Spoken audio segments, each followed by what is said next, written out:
5월 16일 주일 예배 설교입니다. 오늘은 마태복음 28장을 다룹니다. 다음 주는 요한복음 1장에서 3장을 다룹니다.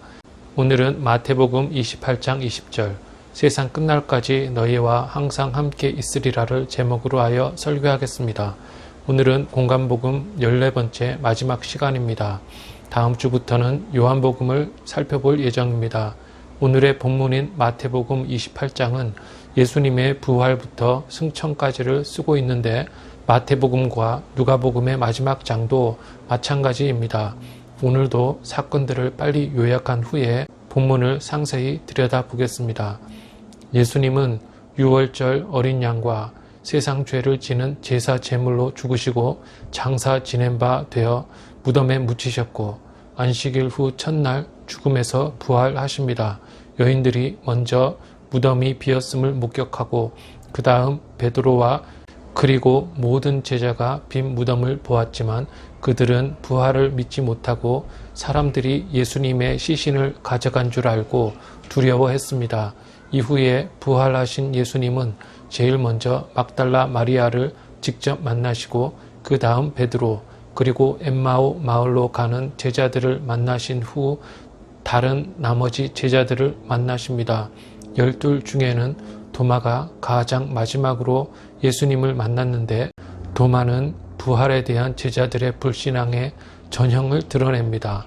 예수님은 공생의 시작부터 자신의 죽음과 부활을 예고하셨으나 제자들은 믿지 못했습니다. 그래서 부활 후에 예수님은 공생애 중에 하셨던 것처럼 처음부터 다시 모든 것을 40일 동안 복습시켜 주십니다. 율법과 선지자들의 예언이 무엇이고 예수님이 왜 죽고 부활해야 하셨는지 그리고 회개와 믿음은 무엇인지를 40일 동안 가르치신 후에 하늘로 올라가십니다.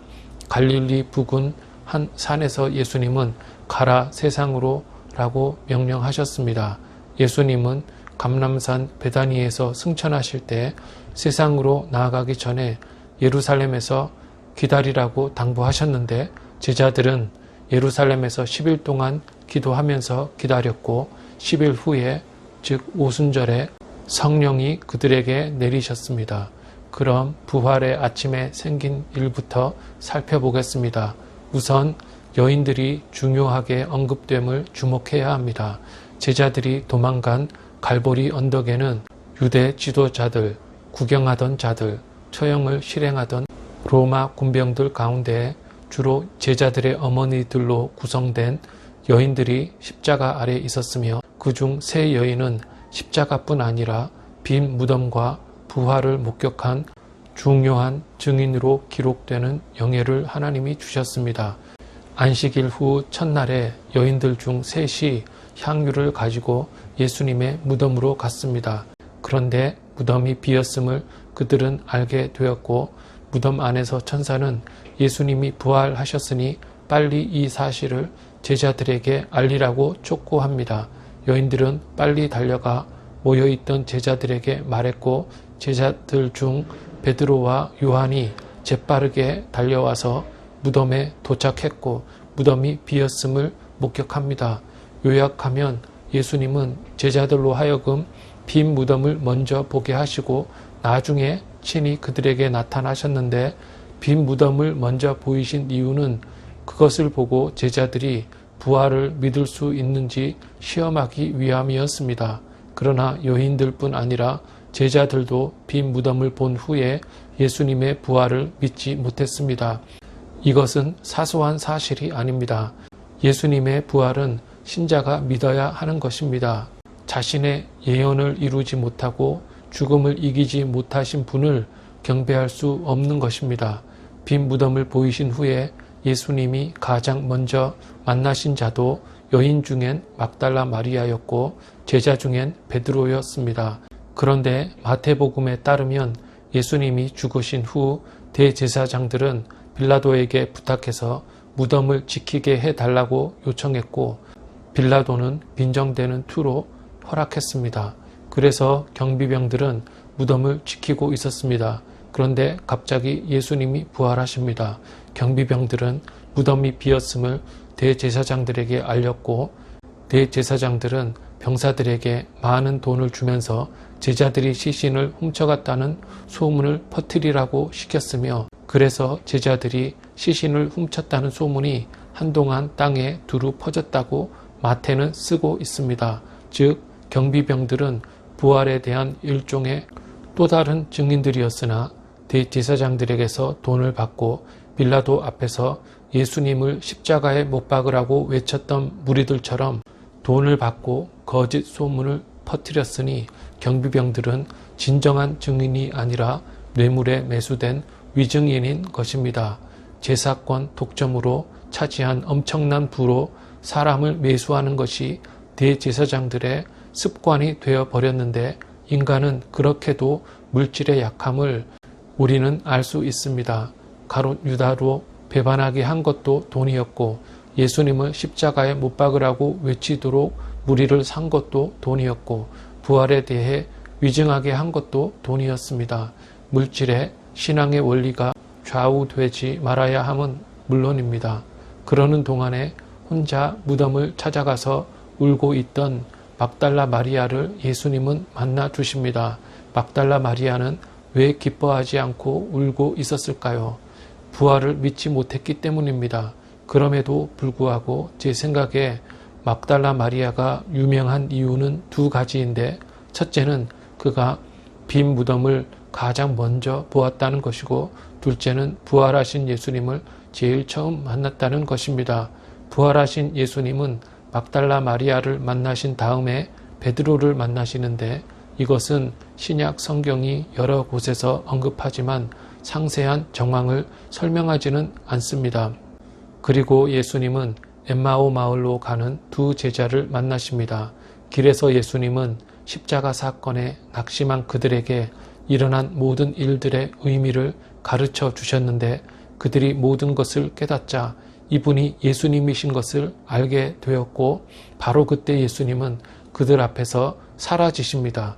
엠마오에 도착한 두 제자는 도착하자마자 다시 예루살렘으로 돌아가 다른 제자들에게 엠마오 도상에서 만난 예수님에 대해 말했는데, 그래도 다른 제자들은 믿지 못했습니다.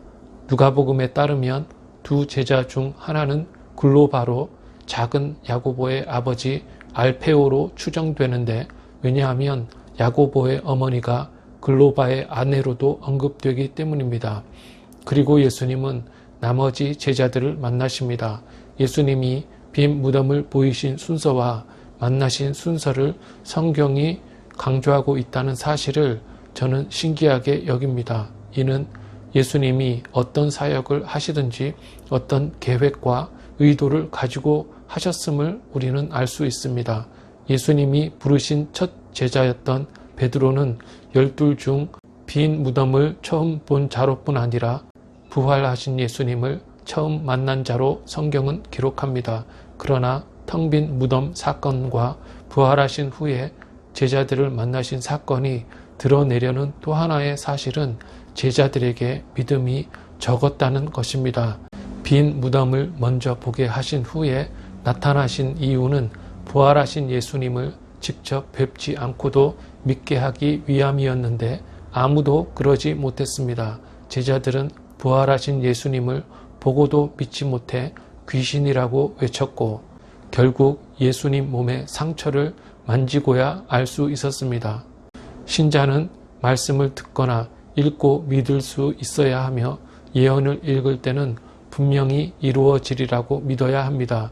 예수님은 공생의 시작부터 자신의 죽음과 부활을 예언하셨습니다.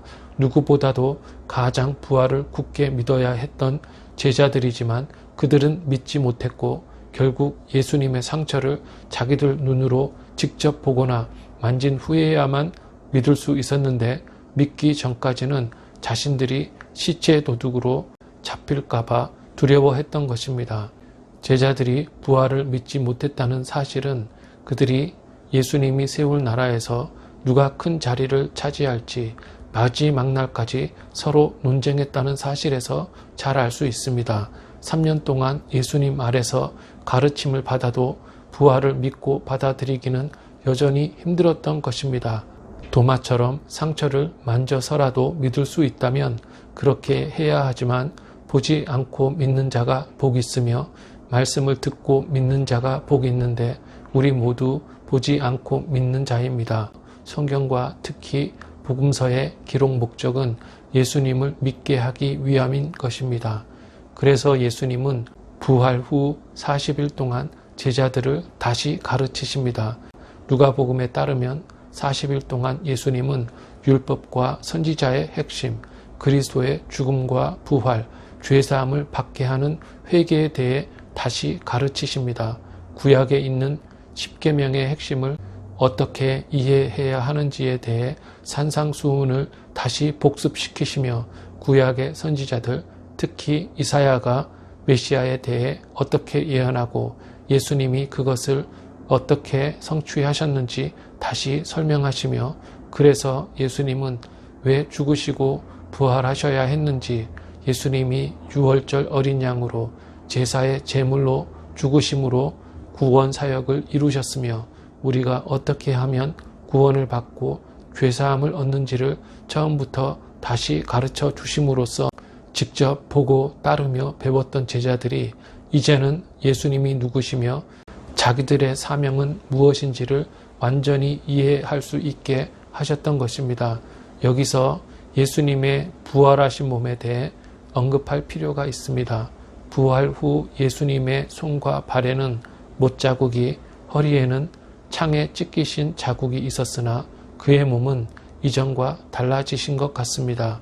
예수님은 3년 공생의 기간 동안 매우 힘든 삶을 사셨고 마지막 날에는 주무시지도 않으셨는데 부활하신 후에 매우 빨리 움직이셨고 음식을 잡수셨다는 말씀이 성경에 여러 번 언급됩니다.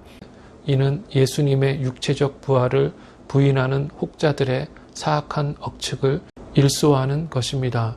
예수님은 부활 후 40일간 계시면서 무엇보다도 제자들을 다시 가르치셨으며 그 후에 하신 일은 기독교 역사에서 가장 중요한 것인데 그것은 예수님이 제자들을 보내셨다는 것입니다. 보내심의 개념은 우리 신앙에서 매우 중요한 것입니다.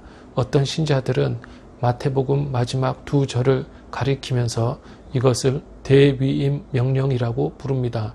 위임이란 어떤 일을 맡긴다는 뜻이며 성경은 사명을 주어 보낸다는 의미로 이 단어를 씁니다. 할 일을 주면서 보내어 그 일을 시킨다는 말입니다. 하늘로 올라가시는 예수님은 제자와 신자에게 사명을 주시면서 그들을 세상으로 보내시는 것입니다. 성부 하나님은 성자 예수님을 이 땅에 보내실 때 십자가 구원 사역을 이루라고 하시면서 성령을 부어 보내셨습니다. 구약에서 하나님의 영은 하나님의 일을 감당하는 자에게 항상 충만하게 내렸는데 예수님도 보냄받아 사역하실 때 한량없이 성령이 그에게 내렸던 것입니다.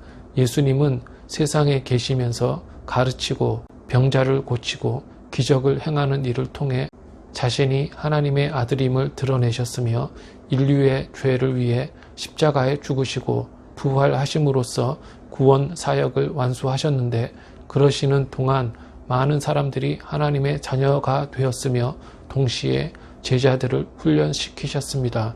이제 예수님이 이 땅에서의 모든 사역을 마치면서 해야 하는 마지막 일은 제자들을 보내는 것이었으며 그래야만 예수님이 승천하신 후에도 사명을 받은 신자들이 복음을 전파하여 많은 하나님의 백성들을 하나님께로 오게 할 수 있기 때문이었습니다. 그래서 훈련받은 그리스도의 제자들은 보냄을 받았으며 마찬가지로 모든 신자는 훈련받아 전능하신 하나님의 보내심을 받아야 하는 것입니다. 새 공간 복음은 보내심의 사건을 맨 마지막 장에서 중요하게 다루는데 요한복음도 시종 1관 이것을 중요한 개념으로 다루는 것을 우리는 알 수 있습니다. 그러면 마태복음 마지막 세 절에 나오는 대위임 명령을 살펴보겠습니다. 먼저 예수께서 나와 말씀하여 이르시되 하늘과 땅의 모든 권세를 내게 주셨으니 라고 말씀합니다. 예수님이 세상에 내려오실 때 성부 하나님은 그에게 하늘과 땅의 모든 권세를 주시면서 보내셨는데 이제는 예수님이 동일한 권세로 제자들을 보내시는 것입니다. 우주의 모든 권세를 가지고 우주를 다스리시는 분이신 하나님은 성자 예수님에게 자신이 가지신 권세를 주시면서 우주를 다스리게 하셨습니다. 하늘과 땅은 천지라고도 불립니다. 창세기 첫 절은 태초에 하나님이 천지를 창조하시니라고 하면서 둘 다 언급하며 천지는 보이는 세계든지 보이지 않는 세계든지 간에 우주 전체를 말합니다. 주기도문에도 하늘의 뜻이 땅에 이루어지이다라는 강구가 들어있는 것을 보면 하늘은 하나님이 계시며 거기서 땅을 지켜보고 계시는 곳이며 땅은 인간이 살고 하늘 하나님의 뜻이 이루어지는 곳입니다. 즉, 전 우주의 주인의 권세와 동일한 전 우주 통치권을 예수님이 성부에게 받으셨으며 그 권세로 제자들을 보내시면서 명령을 주시는 것입니다. 그리고 19절에서 예수님은 그러므로 너희는 가라고 명령하십니다. 가라는 명령이 위임 명령에서 가장 중요한 것입니다. 먼저 가야 합니다. 믿음의 조상 아브라함은 하나님으로부터 복된 셈의 땅에서 저주받은 함의 땅으로 가라는 명령을 받았고 그래서 저주의 땅을 복의 땅으로 바꾸었던 것처럼 신자도 예루살렘에서 세상으로 나가서 세상을 복의 땅으로 바꾸라는 명령을 받기 때문에 가라는 명령이 중요한 것입니다.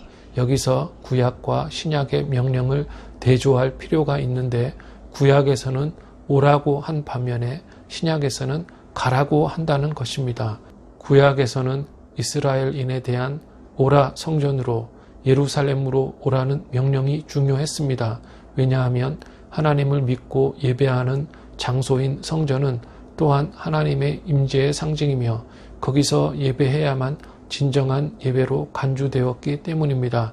그러나 이제는 에덴 동산에서 온 세상으로 물이 흘러나갔듯이 예루살렘에서 땅끝까지 생명이 흘러나가려면 이제는 하나님의 권세를 위임받은 자들이 세상으로 나가야 했으며 장소가 중요한 것이 아니라 신자들이 모인 곳이 바로 성전이 되는 것이며 그렇게 됨으로써 기독교 신앙은 땅끝까지 퍼져나갈 수 있었던 것입니다. 그러므로 내가 있는 곳에서 세상으로 가는 것이 신자에게 너무 중요한 명령인 것이며 신자가 가는 것은 에덴 동산에서 물이 땅끝까지 흐르는 것과 율법이 예루살렘에서 나오는 것과 같은 개념인 것입니다. 그러므로 가는 것 자체가 대위임과 같은 것일 만큼 가라는 명령은 중요한 것입니다. 그리고 가서 할 일을 주십니다.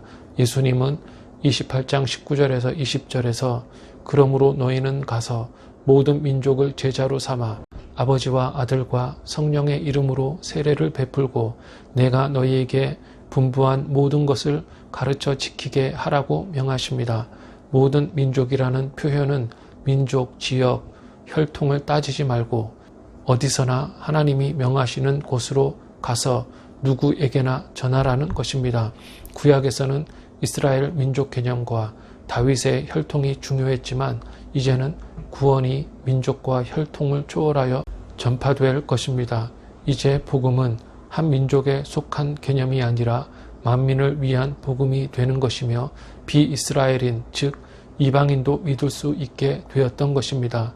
제자 삼으라는 것은 그들로 하여금 그리스도를 따르게 하라는 것입니다.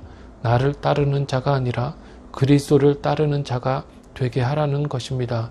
죄사함 받고 믿음으로 하나님 자녀가 되게 하고 하나님의 말씀과 명령을 따를 수 있도록 가르치라는 것입니다. 그리고 마지막 하반절에서 예수님은 함께 계실 것임을 약속하십니다. 28장 20절은 볼지어다 내가 세상 끝날까지 너희와 항상 함께 있으리라는 그리스도의 말씀을 기록하고 있습니다. 그리스도를 따를 때 언제나 배척과 박해를 받고 항상 죽음이 가까이 있지만 하나님이 우리와 함께 계셔서 지키신다는 것입니다. 볼지어다는 강조의 의미를 지닙니다. 이것을 기억하는 것이 너무 중요하다는 것입니다. 또한 너희와 항상 함께 있으리라의 있으리라는 한글로는 미래형인데 번역이 잘못되었습니다. 원문과 영어 성경은 있느니라는 현재형으로 번역합니다. 보통 현재형은 항상 그러할 것을 말합니다. 해가 동에서 뜬다라고 하지 해가 과거에 떴고 현재에 뜨고 있으며 미래에도 뜰 것이라고 말하지 않는다는 것입니다. 단순 현재형은 모든 시간을 포함하는 것이며 특히 성경이 하나님의 존재를 표현할 때 항상 현재형으로 표현하는 것을 우리는 주목해야 합니다. 즉 예수님은 영원부터 영원까지 계실 뿐 아니라 언제나 우리와 함께 계시는 분입니다. 그러므로 염려하지 말고 복음 전파에 힘쓰라는 것입니다. 하나님이 지켜주실 것입니다. 이 명령은 모든 신자를 향한 것입니다. 어느 신자도 예외가 아닙니다. 이것이 바로 대위임이라고 부르는 것입니다. 성령의 충만함을 받아 성부의 보내심을 받은 예수님은 성부께서 맡기신 권세로 제자들을 보내실 때 성령을 불어 넣으시면서 세상 끝까지 가라고 명하시는 것입니다. 그리고 그들은 복음을 전파해서 하나님의 자녀를 교회로 모으게 될 것입니다. 그러므로 누구든지 보냄을 받아야 하며 세상으로 보냄받음은 모든 신자에게 해당되는 것입니다. 예수님이 이 말씀을 하신 곳은 갈릴리 부근의 산이었는데 많은 학자들은 이 산이 산상수훈을 가르치셨던 산이라고 추정합니다. 말씀을 마치신 후에 모두 다시 예루살렘으로 함께 돌아옵니다. 예수님은 승천하실 때 감람산에 있는 베단이라는 동네에서 제자들이 보는 중에 구름을 타고 하늘로 올라가십니다. 승천하실 때 예수님은 마지막으로 당부하십니다. 그의 당부는 예루살렘에서 기다리라는 것이었습니다.